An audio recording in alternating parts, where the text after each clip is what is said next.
has been said that man can create anything which he can imagine. I imagined living green on 319. I was once told the most common cause of failure is the habit of quitting when one is overtaken by temporary defeat. Every person is probably guilty of that at some time in their lifetime. The one thing I always told myself that I would not let that happen here at Living Green on 319. I just want to welcome the first greenhouse. Thank you, Joe. All right, here I go. I'm going to try to cut the ribbon. And pretend. There you go. All right. There you go, Joe. 2 years ago, CEO and founder of Living Green Homes, Jason Shire, began his quest to build the world's greenest home. He titled the project Living Green on 319, and with the house now complete, it's Shire's first of what could be many green homes. Seeing the 70 to 80 plus people here in the house was great. I mean, I loved it. I love the support, and it's not just all about, hey, look what Living Green Homes is doing, but let's show the community that we can do this, and let's start doing more of them. This one is very, very special. I think when it comes to Orange County, I don't know exactly, it's certainly one of, if not the greenest or quote unquote the tightest property here. When it gets tested, it's pretty much off the charts. The house was funded partially by sponsors, whose donations in total counted for nearly $250,000.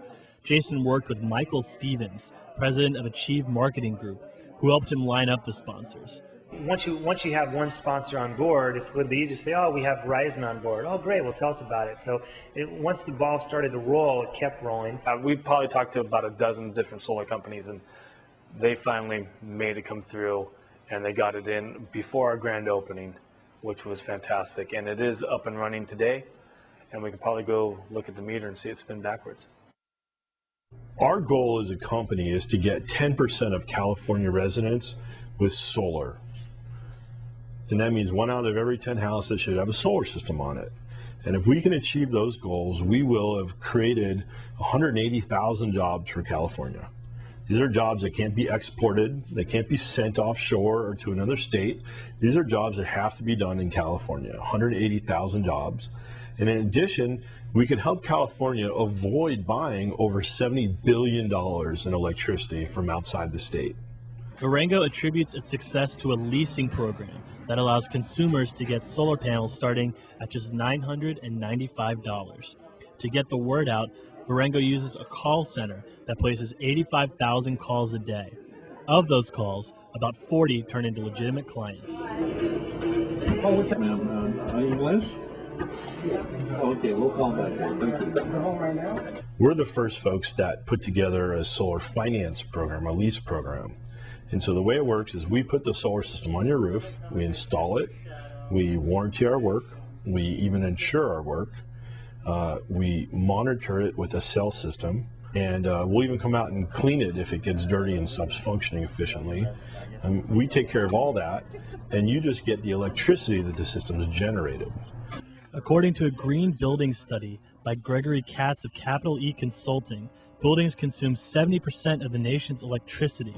However, green homes use solar to cut down on that electricity and ultimately use 30% less energy than conventional buildings on average. If you can see it, it's working. When there's sunlight hitting it, it's working. And actually, if you wanted to get an instant perm, you could put your tongue in one and your finger in the other and get a little bit of electricity. About a month ago, I finally talked to a fine young gentleman that understood our concept and promised me, don't worry, the solar will go on no matter if I have to put it on myself or not.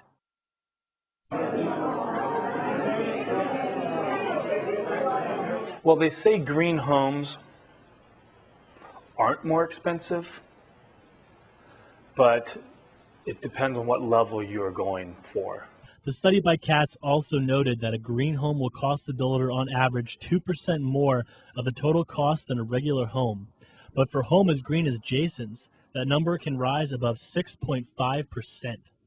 This is it for me. This is the highest I've seen. So I've seen multifamily projects with 100 points, and for multifamily builders, that's a great endeavor. Nathan Krantz is a home inspector for Build It Green, a nonprofit inspection service. Krantz is rating just how green Jason Shire's construction really is. Build It Green gives points for green alternatives, like using LED lights instead of less energy efficient standard light bulbs. I've seen commercial projects go for LEED Platinum. So there's different rules and ways to achieve that, but for a single family home, this is the greatest I've seen.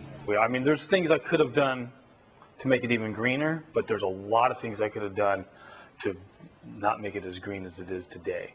I wanted to make sure if I was going to make a statement in the industry, that I wanted to make the greenest home possible at this day and time.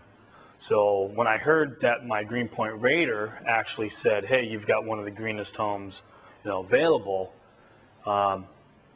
it's great to hear that. But the next home I build, I want to make sure it's better than this one.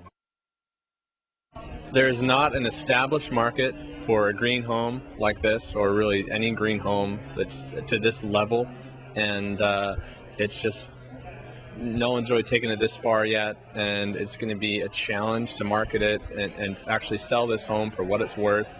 So being 3 blocks from the beach or the ocean in downtown Huntington Beach, property values when we purchased this vacant lot at that time were going for about $1 million. This is probably, well, I would say anywhere from $1.4 to $1.8 million just to start for the investment. And then at that point in time, we were looking at about $2.5 million to sell. But now, because the economy hit, we're hopefully this drive right around $2 million for the price of this house. I think it's going to come down to taking homes that are similar to this home in this neighborhood, and then pulling the value of all the different green features, the insulation, the different HVAC system, and adding those back on top of whatever this home would sell for if it was not green. Jason says in order to find a buyer for his home, it's going to take someone that is a visionary in the industry. Green experts like Mina Chow, a professor of architecture at the University of Southern California, are noticing that homeowners' habits are just starting to change. The mentality has always been, for let's say a homeowner, is to buy a home, upgrade it, and then, or let's say renovate it a little bit, or even just live in it for a few years, and then upgrade to a better home.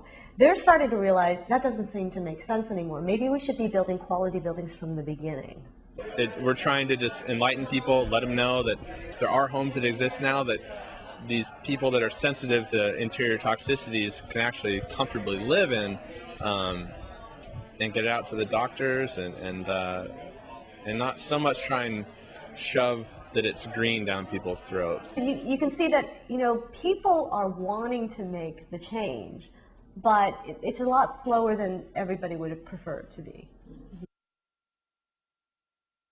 I think in the long run, it's worth it to be on the forefront and to help the industry grow and do things right. There's always got to be somebody out there to do it, and I'm not the only one. There's a lot of pioneers out there doing it right now, which is great. It's hard to give it up because it is it's like your first child. This is my first baby, and I'm excited, but deep down inside, I know it's a project, and I know I can do better. Living green on 319 was an idea. Then it became a labor of love. Then it became a labor of hate. And then I think it came into fruition to be what it is today. I think most people can walk through that understand green and building science techniques and agree that this was done right.